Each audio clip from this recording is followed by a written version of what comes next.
Hello students, आज के video में पढ़ेंगे हम होम साइंस के महत्वपूर्ण प्रश्न। इसमें हम 8 पार्ट पढ़ चुके हैं। यह हमारा 9वां पार्ट है।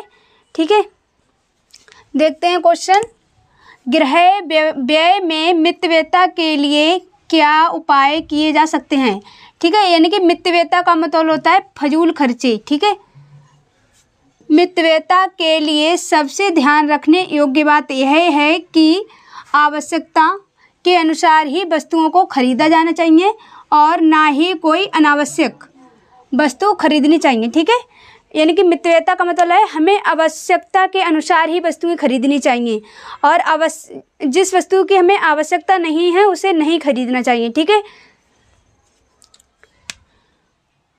और ना ही आवश्यकता से अधिक। ठीक है, यानी कि जितनी हमें वस्तु की आवश्यकता है उतनी ही खरीदनी चाहिए। ठीक है, आवश्यकता से अधिक नहीं खरीदनी चाहिए। जहाँ तक हो सके नकद भुगतान करके ही वस्तुएं खरीदनी चाहिए। उधार अथवा ब्याज पर आधारित किस्तों पर वस्तुएं नहीं खरीदनी चाहिए। ठीक है, जितना हो सके हमें वस्तुएं उधार नहीं खरीदनी चाहिए, नगद ही खरीदनी चाहिए। ठीक है, वस्तुएं उधार नहीं खरीदनी चाहिए, नगद ही खरीदनी चाहिए। ठीक है,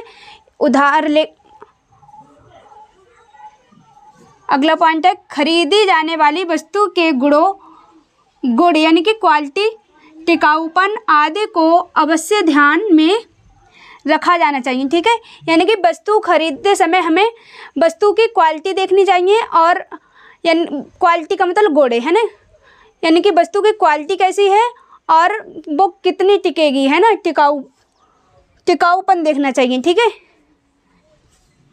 घर में जहाँ तक हो सके पानी बिजली आदि की फजूल खर्चे नहीं करने चाहिए। ठीक है, फजूल खर्चे यानी कि बेकार के खर्चे नहीं करने चाहिए।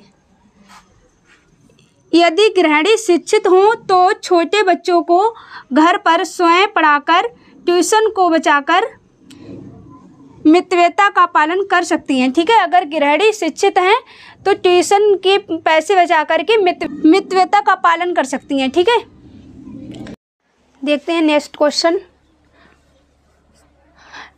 यह बहुत इम्पोर्टेंट क्वेश्चन है। ठीक है, आपकी परीक्षा की दृष्टि से अशुद्ध जल द्वारा रोग का संक्रमण। ठीक है, यदि जल दूषित अथवा संक्रमित हो तो निश्चित रूप से संबंधित संक्रमण हमारे शरीर को भी प्रभावित करेगा। ठीक है, अगर दूषित जल होगा तो जल पीने से व्यक्ति भी बीमार हो जाएगा। ठीक है, हमारे लिए प्रभावित करेगा। इसके बाद है स्वास्थ्य विज्ञानों की खोजों ने सिद्ध कर दिया है कि विभिन्न रोगों के रोगाणु अथवा बैक्टीरिया वातावरण से जल स्रोतों में पहुंच जाते हैं तथा उनके माध्यम से हमारे शरीर में प्रवेश करने के बाद ये रोगाणु बड़ी तेजी से बढ़ने लगते हैं तथा शीघ्र ही हमारे शरीर को संबंधित रोग का शिकार बना देते हैं। ठीक है, इसके बाद है जल के माध्यम से जब हम किसी रोग के रोगाणुओं को ग्रहण करते हैं तो उत्पन्न रोग को अशुद्ध जल से फैलने वाला रोग कहते हैं। ठीक है, जब हम किसी अशुद्ध जल को पी लेते हैं उसके बाद हमें रोग हो जाते हैं तो उसी को हम अशुद्ध जल से फैलने वाला रोग कहते हैं। ठीक है, इसके बाद है अशुद्ध जल द्वारा मुख्य रूप से पाचन तंत्र संबंधी रोग होते हैं जैसे पीलिया, हैजा, अतिसार, पेचिश। आई होप आपको हमारी ये वीडियो पसंद आई होगी। अगर पसंद आई हो तो लाइक शेयर सब्सक्राइब ज़रूर कर दें। Thank you.